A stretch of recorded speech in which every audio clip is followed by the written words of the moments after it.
Hey, in this video I will look into the country of origin labeling requirements in the US. So the purpose of the country of origin labeling or marking is to inform consumers about where the product was manufactured, help them make an informed decision, and that's why, say, made in China is present on a good number of products on the market these days, and also why products labeled as, say, made in the United States are considered to be more premium, and so on and so on. This is not voluntary, and it's as far as I know, it's quite unique to the US. In the EU, this is not a requirement, as far as I'm aware. So the country of origin label itself can be attached or affixed to the product in different ways, as long as it's permanent. But it could be printed, could be engraved, could be a tag, could be some sort of adhesive like a sticker, as long as it's something that you can't easily remove. It shouldn't be just something that's easily to just throw away or yeah, relabel. It should be a permanent marking. So a couple of other rules to consider is that it should be it must be written in English language. It must, as I just mentioned, be permanently affixed to the product, not just something that you can, like a hang tag or something that you can just rip off. It should be clearly visible.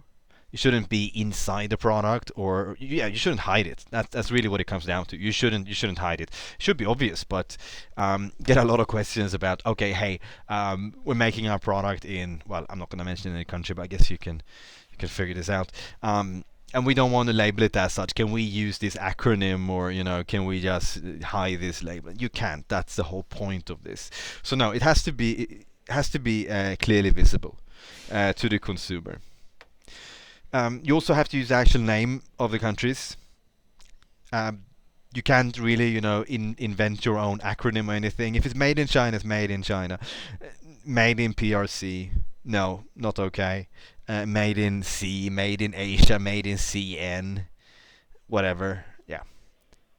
And the claim must be qualified, meaning that you can't say it's made in Vietnam just because you repacked it in Vietnam and it was actually made across the border in mainland China. That can be a fairly complex topic that I will get back to. This is an example that I found, and I was searching for examples. Received quite a few questions specifically about, can I label my made in China products as made in PRC, and PRC is an acronym for the People's Republic of China, which is technically correct, but it can still confuse the consumer, because unless you're Singaporean, you probably don't refer to China as the PRC. Yeah, I know the Singaporeans do that for some reason.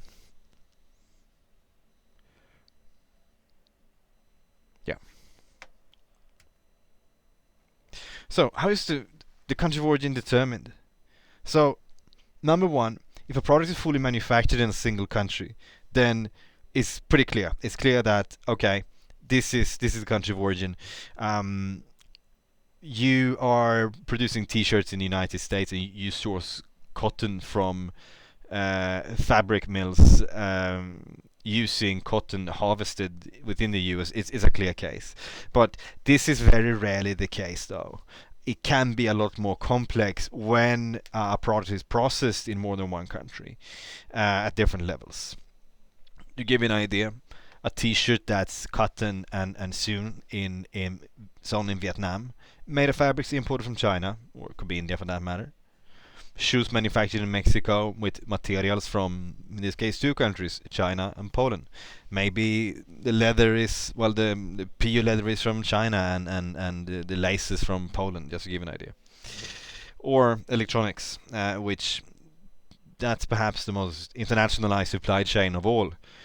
Something that's been, I think many of us have been painfully aware of in the last few years, especially since the trade war kicked in. That when it comes to electronics, it's very rare that all components are sourced within the same country. So how do you determine the actual country of origin for a product assembled in Shenzhen, but with components from Japan, Korea, Germany, the United States, and so on? And it's not always that clear cut.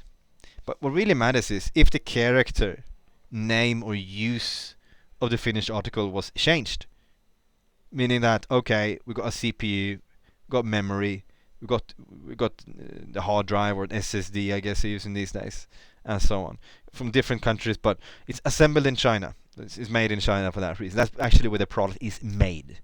You're not buying a CPU when when you buy a phone, you're not buying a CPU, memory, and a charger. You're buying a phone, and that phone came into existence in China, for example. Whether the value has increased, well, if you are manufacturing T-shirts in China, well, let's just keep using China as the example here, and you ship them across the border to Vietnam, where you repack them, maybe even print a logo. Well, this is not a very value-adding. These are not value-adding processes, not to the point where you could actually claim it's made in Vietnam. Another thing is whether the essential character of the product is provided by the manufacturing process.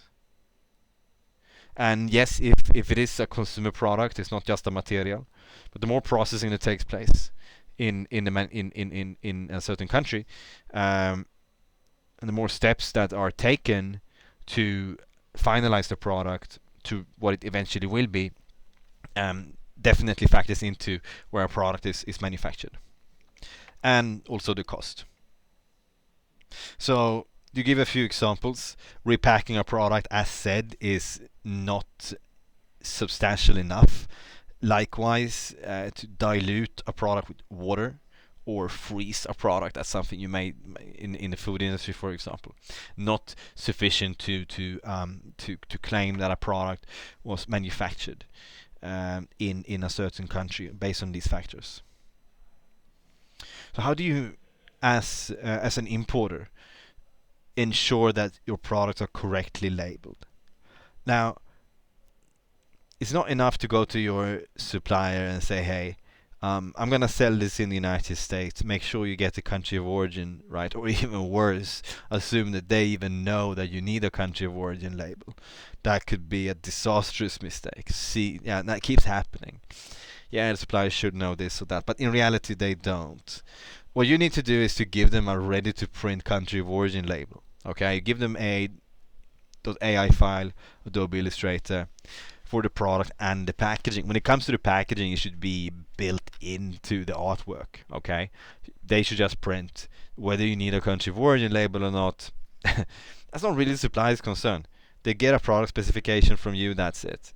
You also need to make sure that you clearly communicate the label placement, the label dimensions, how it should be printed. It should be well printed. It could also be an engraving, and of course the color. Now, in order to avoid a situation where you ship goods to the US without country of origin labels, you also need to make sure that checking the country of origin label is part of your pre-shipment quality inspection. And that's something you just have to add into the checklist, communicate to the inspection agency. Because relabeling a product upon arrival in the United States is incredibly expensive compared to getting this right from the very beginning. Okay, that shouldn't have been there. Right, so that's it. If you want to learn more about compliance requirements in the US and the EU, you can go to compliancegate.com/tool.